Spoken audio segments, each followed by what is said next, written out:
नमस्कार। ये बात है सन 1747 की, जब फिरंगियों की सेना बड़ी बड़ी नौकाओं में बैठकर व्यापार की आशा लिए हमारे देश आई थी।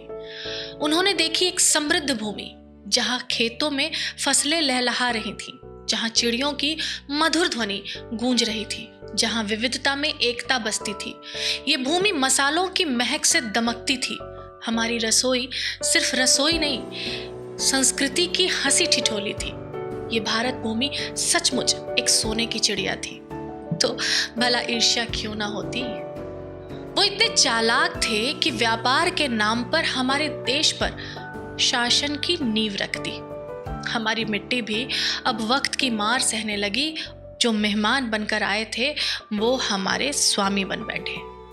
अतिथि देवो भव कि हमारी सोच अब पछतावे में बदलने लगी। कई सावन बीते। 1759 तमिलनाडु के मावीरन अलगुमुथु ने विद्रोह की पहली नींव रखी। लगभग 100 साल बाद भारत की रणभूमि में गूंजा एक और नाम, मंगल पांडे।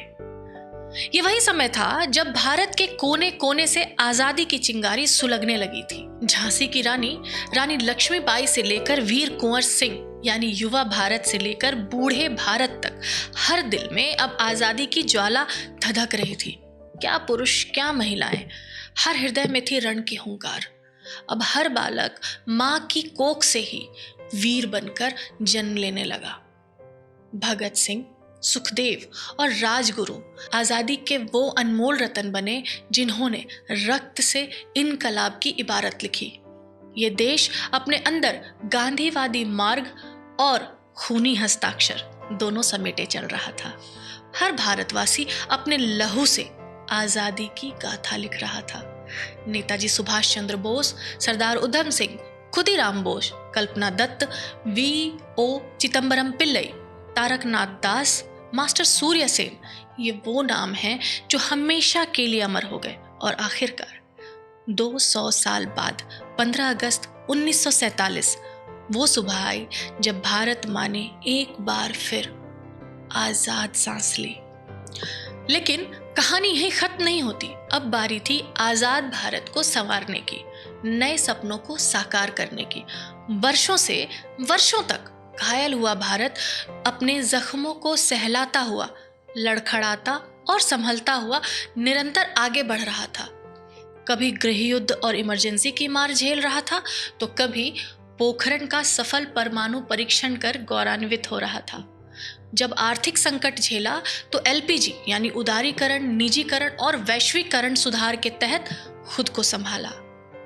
और जब हमारा देश संभला तो ऐसा संभला कि बस आगे बढ़ता रहा। Digital Bharat, UPI payment, yoga guru Bharat, space mission से लेकर रोबोटिक्स तक हमारे देश ने हर कदम पर दुनिया को चौंकाया। कोरोना काल का वो समय जब विश्व अपने अस्तित्व को बचाने की जद्दोजहद में लगा हुआ था, तब भारत न केवल खुद को संभाल रहा था, अपितु वैक्सीन के माध्यम से दूसरे देशों की सहायता भी कर रहा था। आज 15 अगस्त 2025 हमारा देश आजादी के 78 वर्ष पूरे कर एक नए वर्ष में कदम रख रहा है। ये नया भारत है, नवयुवाओं के जोश और जज्बे से लबालब, अपनी मूल संस्कृतियों से जुड़ा और भविष्यवादी सोच से प्रेरित। ये नया भारत है जो विश्व गुरु बनने की ओर अग्रसर है। ये नया भारत है जो ज्ञान और विज्ञान दोनों को साथ लिए आगे बढ़ रहा है। ये नया भारत है, ये हमारा भारत है। इस नए भारत को हमारी ओर से स्वतंत्रता दिवस की हार्दिक शुभकामनाएं। जय हिंद, जय भारत।